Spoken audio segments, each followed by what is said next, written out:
So today on the show we're with Brenda and Stephanie, who are from Active Disability here in Blanchardstown.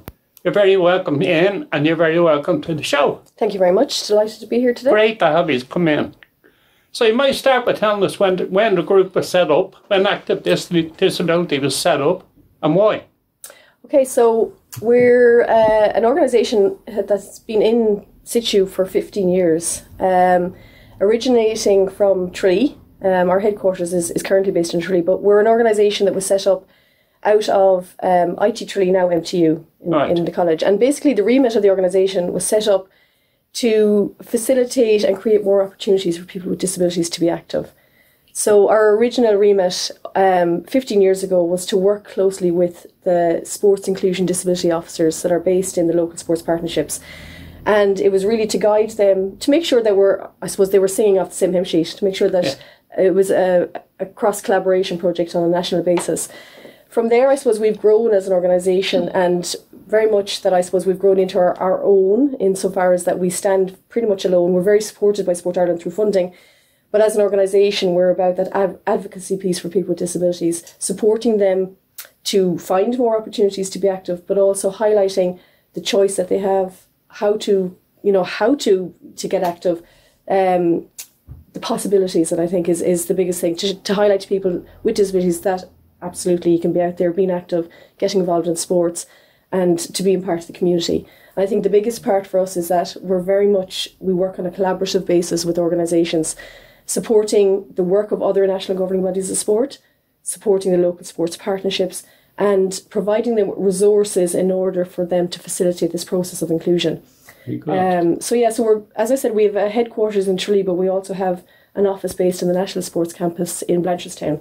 And we've been there probably for close on 9 years in the Dublin office. So we're, I suppose, 15 years, as I say, and we're currently living our national strategy, second year of our national strategic document. And when you say you're encouraging people with a disability to get active, what do you mean get active? So there's probably two ways we do it. We work very closely, as I say, with the national governing bodies of sport. And I think I'll probably throw this over to Stephanie because she's more closely linked to this in her programme area. But it's developing the structures within those sporting organisations for them to understand how it's done. So supporting their board members and their staff, but also supporting the coaches to understand how they can actually bring people with disabilities into their sporting settings and activities. On the other strand, we also then were directly kind of contacting people with disabilities and working closely with them. Predominantly through, we have one project called Active Health Me, is getting to people directly that have disabilities and highlighting to them what physical activity looks like, what it feels like, where you can do it, and the opportunities within your community. So I suppose from a two kind of pronged approach is getting the structures in place within the sports setting, but also kind of making sure people with disabilities are aware of those supports and those connections that are available. Well, sorry, didn't mean to. Was there a tendency of people who are disabled to think that there's nothing much I can do? If, say, I'm in a wheelchair, I can't really do much. Yeah, I think down through the years, it's very much that it's not for me. And there's still a certain degree of that as well. The possibilities of not knowing that they're able to do it, and I think that's the promotion side of physical activity, and hopefully through the work that we do is highlighting to people with disabilities, no matter what you have. Whether it's activity, it doesn't always have to be sport, and competitive. It's about movement and getting active. And whether that's, walking a dog in a park or, playing table tennis, it can be any activities as long as it's a form of movement. So I think hopefully through our work, we're beginning to kind of embed that message across the sector that, although you have disabilities, there's the ability level across each individual of what you're able to do. So it's a part of that message. It's like yoga, for example. People might come in on that point as well too, because I think not only from the perspective of the potential participant who might have a disability, but even from organisations and sporting organisations who provide participation opportunities, that they too understand that, there may be barriers there, but this is how we can overcome them. And quite a lot of the work we do as well relates to training and education. So we run a suite of workshops, training workshops. They're targeted towards, maybe coaches, volunteers, sporting bodies, sporting organisations, parents even, or participants themselves, and educating them upskilling them, giving them tools to kind of help integrate people into mainstream activities and support them in becoming more physically active, whether that be through personal exercise, or whether it's in a sporting environment or just generic activity. You've mentioned yoga, or even getting out to the park and getting active, and even just those access points to activity as well too. So the training and education is another key point of work that we would do as well. And do you find many people getting involved? Yeah, hugely. I don't have numbers off the top of my head, but I know we put annual reports out every year, and we've got metrics on the number of people that have engaged in our training and education workshops, the number of participants that have engaged in different programs that we're connected into. One of the organisations, or kind of bodies of organisations, that we work very closely with are the local sports partnerships. So there's a local sports partnership in every county. There's 4 in Dublin alone because it's such a highly populated county, but each of the local sports partnerships have a sports inclusion disability officer, and their sole role and responsibility is to create those participation opportunities for people with disabilities. So they run a number of different programs, initiatives, events, come and try days, sportability days, and different things like that. And they report back through us and through Sport Ireland into participation numbers and opportunities to get involved there. And what's your own roles? So I'll just stay on the mic for a second then. So I'm the National Sports Inclusion Coordinator. Okay. So my role is working directly with the local sports partnerships and the national governing bodies of sport, creating those pathways for participation. That's a busy role. Very busy role.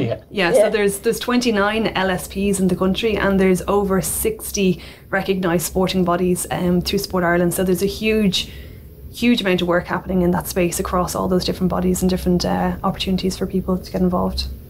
And your old role, Brenda? And my old role, I'm just recently appointed as CEO of the organisation. So the last 6 months I've been acting interim CEO. So recently just appointed just before Christmas as CEO. So looking forward to getting into the cusp of the new role. But congratulations. Thank you very much. I've been with the organisation for a long time. I suppose this is entering into my near 9th year with formerly CARA, Sport Inclusion Ireland, and we changed our name last year to Active Disability Ireland. So it's an exciting time ahead, and I'm looking forward to fulfilling the role. And tell us, you have a sports inclusion charter. What's that all about? Yeah, I think I'll hand it over to Stephanie. This is Stephanie's remit, so I'll let Stephanie's. My project areas, I guess. So I guess it was developed back in 2018 through a direct consultation with people with disabilities, and it was really kind of putting the questions out there of, what are people with disabilities asking of organisations to make sport and activity more inclusive? So there was a kind of a big consultation process that took place over 2018, and I guess from that consultation there was kind of 5 key themes, or pillars as we call them, that were quite consistent across the whole consultation. They kind of outlined 5 different areas that people with disabilities are asking organisations to be considerate of when creating participation opportunities. Okay. So openness, people, activities, facilities and promotion are the 5 different headings, and under that we provide a charter that we ask organisations to commit to. Effectively it commits their openness to inclusion, creating those opportunities, and looking at those different 5 headings and creating, or starting to reduce the barriers that people are facing in those 5 different areas to create those opportunities. So we've got over 2,000 organisations across the country that have signed the charter to date. They've demonstrated their commitment. They're accessing our resources, accessing our training, engaging with us as an organisation. And they're not just sporting bodies either. I mean, we primarily are working in the sporting space, but I mean, there's educational facilities in there. There's, people in health, in the tourism space. There's a huge variety of different organisations that have signed that charter to date, and huge more hopefully to come as well. Yeah. And tell me this, how do you get your people to get involved in all of these sports? Yeah, so I think signing the charter is primarily kind of the key step, or the initial step that we would always recommend people to take. I guess it's the awareness piece there, where people have, they can go to our website and sign the charter straight away and automatically get emailed a library of resources of, how to action these 5 different headings in different areas, and how you can begin to implement the small changes for a big impact, and how that can really have an impact on somebody who wants to get involved in physical activity. So signing the charter is a key starting point for an organisation. From there, we'd recommend people maybe engage with some of the training and education workshops. We run kind of a national seminar for inclusion at the end of each year as well too, which is another good networking opportunity for organisations to connect and collaborate and to share, information with each other as well. We work with people with disabilities every day of the week, but we've never actually heard of you. We do now, so you should network with us. Absolutely. And get our people signed up if they're interested. Yeah. And I'm sure you will get some. And I think that's, I alluded to the fact that we changed our name April of last year, that I suppose we were always known as Cara Sport Inclusion Ireland. And for a lot of people, you referenced sport earlier on and people thinking it's not for me.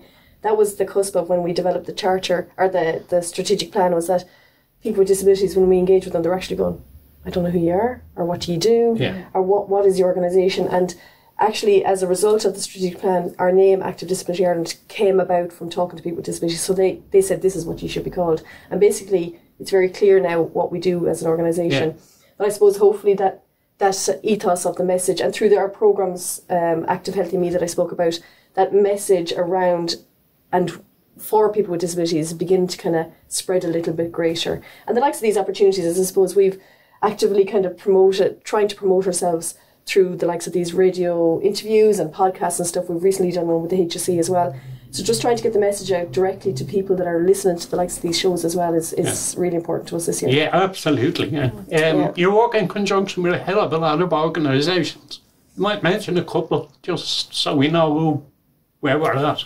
Yeah, I suppose funding-wise, we're supported heavily and funded by Sport Ireland. Okay. And Sport Ireland, I suppose, are the national sporting organisation that support and assist national governing bodies of sport to do what they do. We're also funded and supported by the HSE. So the Active Healthy Me programme that I spoke about, they would support us in the development and the funding of that programme as well. We have some corporate sponsors. So Hyundai Ireland have been with us for a long time, a good number of years, and pretty much support us in the programme development side of things. Collectively as an organisation, I say we work collaboratively with organisations, and we sit on a group called the Disability Sport Working Group, which is made up of all of the disability sport organisations. So IWA Sport, Vision Sports, Special Olympics Ireland, Paralympics Ireland, Deaf Sports, etc. And we collectively come together to kind of share the ideas of what we're all doing across the sector, and then try, I suppose, collaborate and consolidate what we're doing, so we're not all kind of sharing different messages.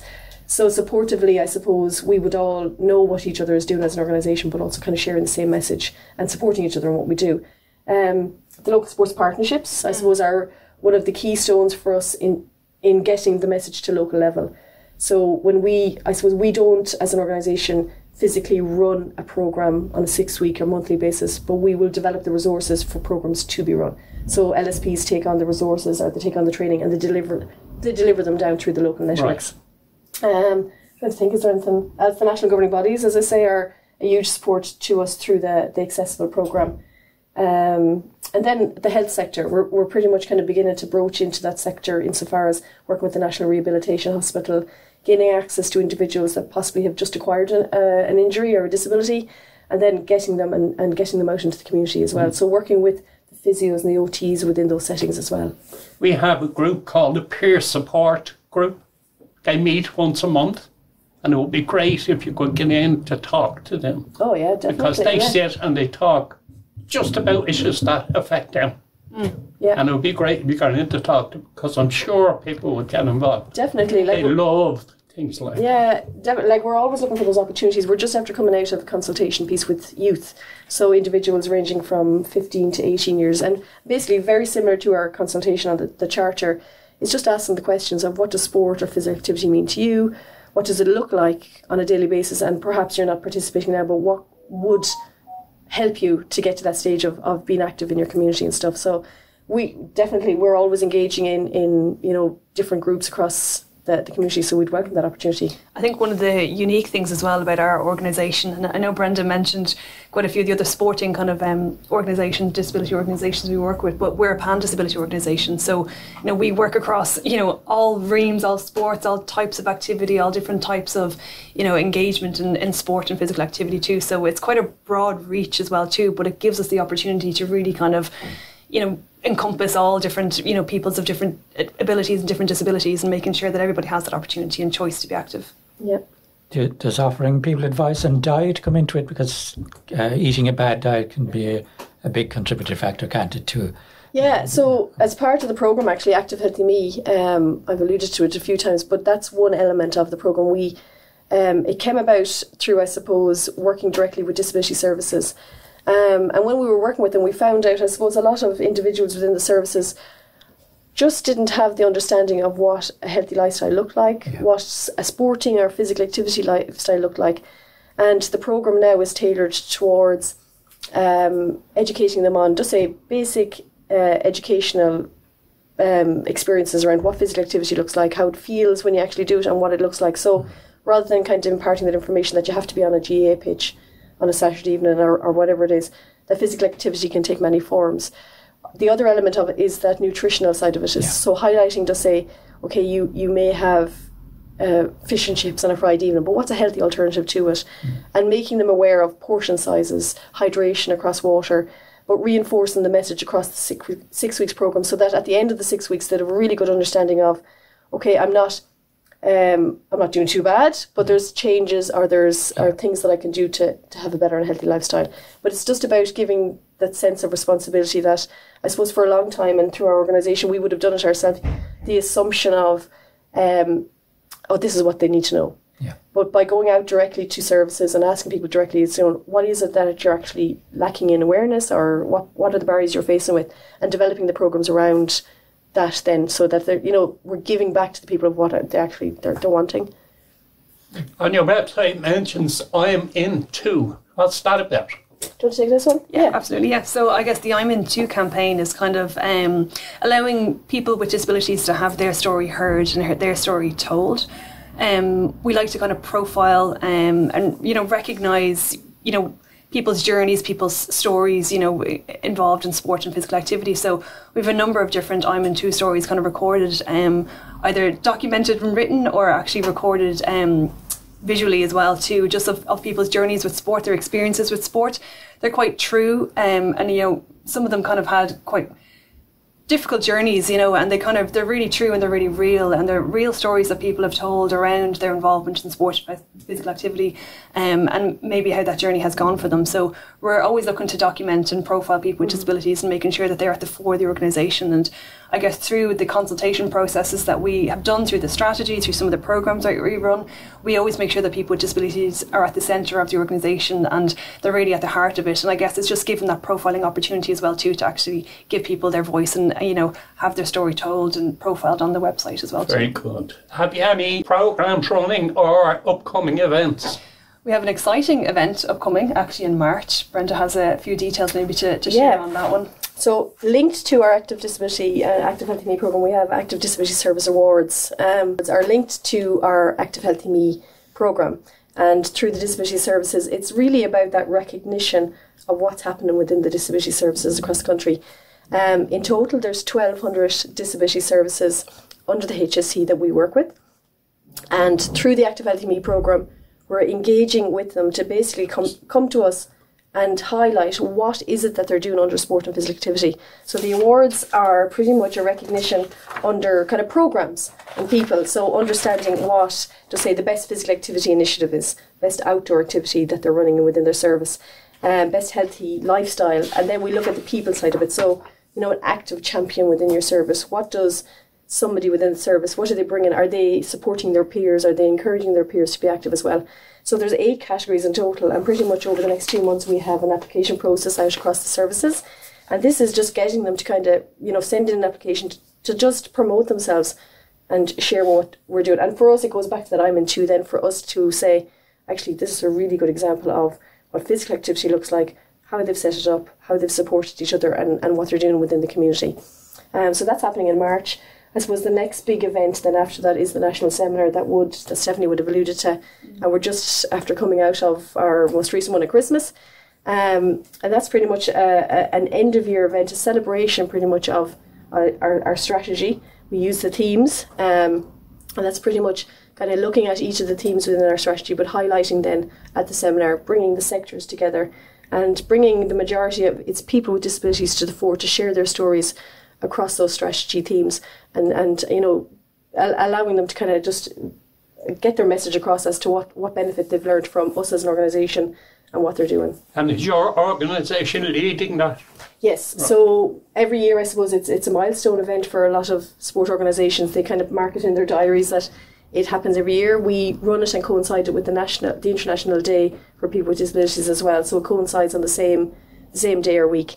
And pretty much, but it's our flagship event that pretty much just recognising the end of year for us, but also that celebration of what success looks like across the sporting sector and health sector. You have a few training resources available. Give us a name, maybe up 2 of them. Yeah, so I suppose the training workshops, I suppose, are one of them, that we have a host of workshops that the sector can avail of. So to say, I suppose our most popular one is Autism and Sport Workshop and Disability Inclusion Training. And what these workshops do is pretty much offer the sector an awareness into what disability looks like, terminology and language, the barriers to inclusion, what strategies for inclusion. So looking at, if you're a coach in your local sporting session, what is it that I can do and consider around my own teaching practices? So, your teaching style, or the size of your pitch, the type of equipment you use. Autism and sport is obviously it's more specific, so it looks at the whole spectrum of autism and the considerations that somebody with autism in your sporting surrounds may need. Resources that come with that, I suppose we have a number of resource manuals that go with all the training that kind of back up the information that's delivered. But then we have kind of information on each disability type, considerations around those. We have the charter, the toolkit, which is, I'll definitely let Stephanie talk on this one, but this is a major toolkit and resource that we launched possibly just over a year and a bit ago, where it gives clubs the support that they need based on the charter and allows them to kind of embed that information of what we're looking for as an organisation, but to embed it at local level. So it's one of our major toolkits and resources, so I'll let Stephanie kind of talk on that for you. Yeah, so I guess the Accessible Club Toolkit kind of developed through a few different avenues. So it's kind of a branch off of the charter that we spoke about earlier. So it kind of follows those same 5 key headings that the charter kind of developed back in 2018, but it kind of nearly brings the charter to life in a way. So it's great to have the 5 headings that people can follow and try to implement changes across organisations to create more opportunities. But the Accessible Toolkit is targeted specifically towards sporting clubs. It's not sport specific and it's not disability specific, so it kind of gives it that broad sense. But it takes the 5 headings of the charter again and it breaks them into 3 different stages. So to develop inclusive practices, to embed inclusive practices, and then to sustain inclusive practices within the organisations. So there's a number of different tasks or criteria or asks, if you want to look at it that way, that we promote organisations to kind of work their way through. It's nearly like a workbook, but it's developed so that it can be led by, maybe a volunteer in a sporting club or maybe a coach or a parent who can kind of guide the organisation to becoming more inclusive and to ultimately create those participation opportunities at a local level. So it's supported through a number of other resources that are already on our website, and it kind of signposts people back to maybe engaging with their local sports partnership if that's not something that they've done already. Connect into their national governing body of sport. So perhaps it's a swimming club that's take this resources. They may then reach out to Swim Ireland and, they might have additional resources that can support them specifically in that particular sport, or maybe in basketball or badminton or other areas. So it's a toolkit that was launched last year, and we track again the downloads, the metrics in relation to that. So we've got over 900 clubs across the country that are actively working through this workbook at the moment. That's across all counties. It's across, I think, over 40 different types of sports and physical activities. So there's a huge access point to this resource, and it's been really beneficial. We're kind of looking to develop that further, maybe over the course of the next couple of years and across the course of the strategy, to bring that to life even more so, with more maybe training workshops to accompany that in the coming years too. But it's a really beneficial and really useful resource that's been really well adopted by the sector, and a lot of sporting clubs are really engaging with it to date. I think the one benefit, if I come in on that, is that I suppose we've done a lot of work with the national governing bodies, but the benefit of working kind of nearly at both levels, so at club level and national governing bodies, they're beginning to kind of come closer together. So the gap of understanding across what it looks like at club level and national level is beginning to kind of decrease, so that they're both singing off the same hymn sheet. And I suppose while we're working with an NGB on the charter headings, it's the same headings that the club are working on as well. So they begin to understand the same language and terminology and the understanding of what we're trying to achieve. So it's beginning to get a lot easier, kind of thing. If somebody wants to get involved, how do they contact you? So there's a couple of different ways. We've got our contact details on the website, and if it's sports specific or anything specifically relating to sport and physical activity, myself, so that's Stephanie. So my contact details details are on the website. If it's to access any of the resources or the training, there's download boxes again on the website that people can automatically download. You know, any of the resources that are there are free and available for anybody to download. And if there's any inquiries in relation to training or education workshop, there's a training at activedisability.ie email address that can be contacted to arrange bookings. Yeah. I have one more question. You have a thing called Understanding Cerebral Palsy on your website. What's that all about? So that's one of our resources. So under that, I suppose it's grouped with a number of other resources around just identifying the most common type of disabilities that a lot of clubs kind of encounter. And pretty much what that resource does is that it explains what cerebral palsy looks like, what it is, the definition of it, what kind of appearance it can take in relation to different individuals turning up to your activity, with the considerations of what you can do for that particular type of disability. So similar to the other resources off the top of my head, I know one includes just say Down syndrome, vision sports, amputee, and again across all the documents they're standard. They pretty much gives the consideration a coach could give to this type of disability, and whether that, I suppose, depending on the disability type, they're all a little bit different, but it's the resource focuses on that particular disability just to give the coach a little bit of understanding of this type of disability and what it looks like. Very good. We're right at the end of our time.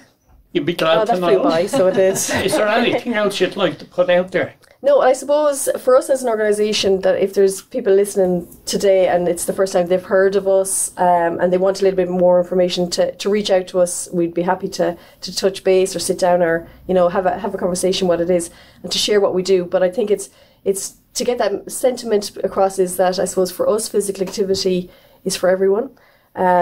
Similar to your name, Access All Areas, it's all about what you can do as an individual, what your ability level, and creating those opportunities. So we know the opportunities are available out there. If you need to know where they are or how to get supported in them, it's to reach out to us and we can kind of put you in the right direction to different organisations or support networks. Very good.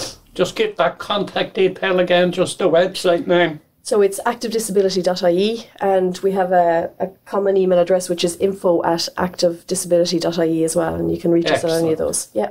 Well, look, thank you very much to both of you for coming in. Thank you. And it's great to talk to you. Thanks so much. Thanks Thank a million. you. Thank you.